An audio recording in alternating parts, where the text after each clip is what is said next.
দেশের নাগরিকত্বের প্রমাণ কিংবা বিদেশ ভ্রমণের ক্ষেত্রে সবচেয়ে গুরুত্বপূর্ণ নথির মধ্যে অন্যতম পাসপোর্ট। অথচ ভুয়া নথি কিংবা ভুল ঠিকানা দিয়ে মোটা অঙ্কের টাকার বিনিময়ে অবৈধভাবে পাসপোর্ট তৈরির চক্র গড়ে উঠেছে ভারতের কলকাতায়। মোটা অঙ্কের টাকার বিনিময়ে ভুয়া নথি দিয়েই কলকাতায় তৈরি হয়েছে 130টি পাসপোর্ট। এদের মধ্যে 120টি বাংলাদেশিদের। আলিপুর আদালতে 140 পৃষ্ঠার চার্জশিট জমা দিয়েছে কলকাতা পুলিশের গোয়েন্দা বিভাগ। কলকাতা পুলিশের দেওয়া চার্জশিটে উল্লেখ করা হয়েছে, ভুয়া পাসপোর্ট মামলায় 130 জন অভিযুক্তের নাম রয়েছে। কলকাতার পার্ক স্ট্রিট, নিউ মার্কেট সহ একাধিক থানায় পুলিশ অভিযান চালিয়ে তাদের কয়েকজনকে গ্রেপ্তার করেছে। এদের মধ্যে রয়েছে বাংলাদেশি নাগরিক। যদিও ওই 130 জনের মধ্যে 120 জন বাংলাদেশি নাগরিক পলাতক রয়েছেন বলেও চার্জশিটে উল্লেখ করা হয়েছে। জানা গেছে, ভুয়া নথিতে পাসপোর্ট পাওয়া বাংলাদেশি নাগরিকরা হলেন আওয়ামী লীগের নেতাকর্মী, যারা গণঅভ্যুত্থানের পর বেআইনিভাবে সীমান্ত পার হয়ে পশ্চিমবঙ্গে পালিয়ে গেছেন।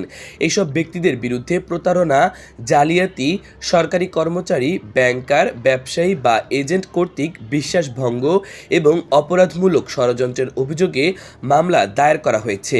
পাশাপাশি পাসপোর্ট আইন ও বিদেশি আইনের অধীনে অভিযোগ আনা হয়েছে। সূত্র জানায়, বাংলাদেশ থেকে পাচার করা টাকা কাজে লাগিয়ে বর্তমানে ভারতের পাসপোর্ট পেতে মরিয়া আওয়ামী এই নেতারা। গত 27 সেপ্টেম্বর ভবানীপুর থানায় ভুয়া নথি জমা দিয়ে আসল পাসপোর্ট তৈরি হয়েছে বলে অভিযোগ দায়ের করা হয়। ওই ঘটনায় তদন্ত শুরু করে কলকাতা পুলিশ। তদন্তে বিশেষ দলও গঠন করা হয়।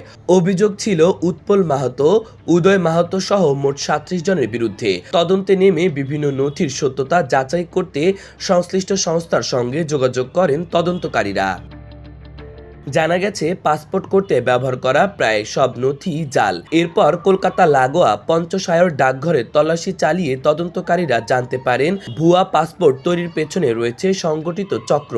ভুয়া নথি তৈরি করা থেকে পুলিশ ভেরিফিকেশনের সব কিছুর জন্য রয়েছে আলাদা রেট। ঘটনার তদন্তে নেমে ভারতের গোয়েন্দা ব্যুরো ডিআইবির এক সদ্য অবসরপ্রাপ্ত কর্মকর্তা সহ 10 জনকে গ্রেপ্তার করে পুলিশ। তাদের মধ্যে 8 জন এখনও জেলবন্দী। মাহবুবুর রহমান ইমন, আমার দেশ।